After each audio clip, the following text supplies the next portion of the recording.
Heart break सिर्फ relation में ही नहीं होता, यह दोस्ती में भी होता है। यह हर उस इंसान से होता है जिसके साथ आप अटैच हैं। जहां पर आप एक तरफा एफर्ट्स कर रहे हैं वहां पर यह ज्यादा होता है। हमें अक्सर मूवीज या अलग अलग सीन में दिखाया जाता है कि हार्ट ब्रेक हो गया है तो लोग चेंज हो गए हैं, उन्होंने अपने आप को बदल लिया है। लेकिन भाई, जब यह सब होता है तो एक्चुअल में हमें कैसे डील करनी चाहिए, यह कोई भी समझाता नहीं। मतलब हवा हवा में बातें करने से कुछ नहीं होता। एक प्रॉपर टिप्स और गाइडेंस जब दी जाए, जब बात की जाए, तब पता चलता है कि अच्छा, हमें यह करके देखना चाहिए। तो सबसे पहले आपको यह बात देखनी होती है कि एक्चुअल में आपके साथ जो हो रहा है वो क्यों हो रहा है। मतलब कुछ मिस्टेक आपकी साइड से हुई है या सडन उनका बिहेव चेंज हुआ है। तो पहले तो यह जरूरी है कि चीजों को समझा जाए या फिर उनसे इस बारे में बात की जाए।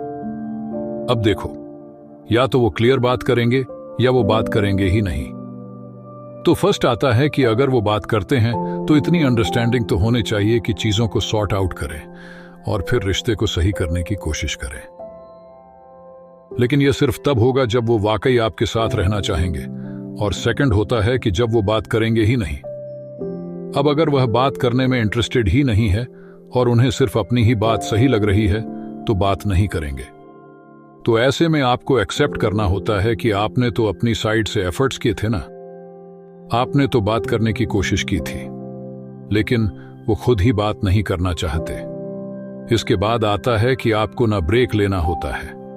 बहुत बार लोग आते जाते रहते हैं। मीन्स आज बात हो गई, कल वो फिर से आपको ब्लॉक कर देंगे और फिर आएंगे, फिर अच्छे से बात करेंगे और फिर सडन चले जाते हैं। तो यहां पर आपको अपने लिए ब्रेक लेना होता है कि ये आना जाना वो ना करें, बल्कि अगर आ रहे हैं तो अच्छे से रहें।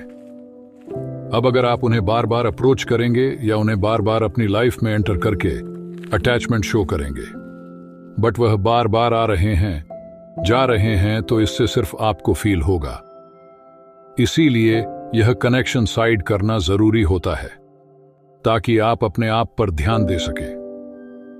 वीडियो में आगे बढ़ने से पहले अगर आपका कोई सवाल है तो आप पहले वीडियो को अच्छे से समझ लो। फिर भी कोई डाउट आता है तो आप वहां पर मुझसे बात कर सकते हैं। फिर आता है कि अगर आप किसी से बात शेयर करना चाहते हैं, मतलब कोई फ्रेंड है जिन्हें ऑलरेडी आपकी सिचुएशन के बारे में पता है या आपके रिलेशन के बारे में वह थोड़ा बहुत जानते हैं या उनसे पहले आप कुछ चीजें शेयर भी करते थे, तो आप उन्हें यह सब बातें भी शेयर कर सकते हैं। यह आपकी हेल्प करती है अपनी कुछ बातें कहने में, अपने मन को थोड़ा हल्का करने में, ताकि आप भी किसी से कुछ शेयर कर पाएं।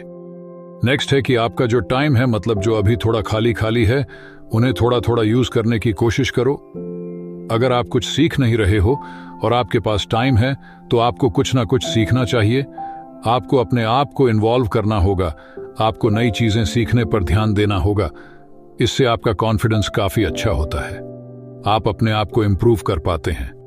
और फिर आता है कि जो लोग आपसे बात करना चाहते हैं या आप वीक में 1-2 दिन उनसे कॉल पर बात कर सकते हैं या मिल सकते हैं थोड़ा बहुत, तो उनसे आपको मिलना चाहिए। इससे यह होगा कि वहां जो हंसी मजाक होगा वो चीज आपको धीरे धीरे इंप्रूव करती है, आपके मूड को थोड़ा अच्छा करती है। और यार, इमोशंस ऐसे ही धीरे धीरे सही होते हैं, क्योंकि जब आप सेल्फ केयर वाली इमेज पर काम करेंगे तो जाहिर है फिर इमोशंस पर काम करना पड़ता ही है। और इमोशंस आपकी मूड पर भी डिपेंड करते हैं। आपको अपने मूड को सही रखने की कोशिश करनी चाहिए। आपको कोई ऐसी वैसी बात नहीं सोचनी जो आपको हर्ट कर रही है। आपको उन सब बातों से ध्यान हटाकर सिर्फ अभी जो आप कर रहे हैं उन पर आपको ध्यान देना है। खुद को बेटर फील करवाना है।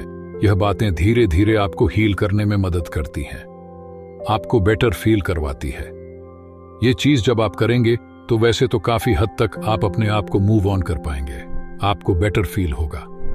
फिर भी कोई डाउट या कोई बात मन में हो तो कमेंट में आ जाओ। धन्यवाद।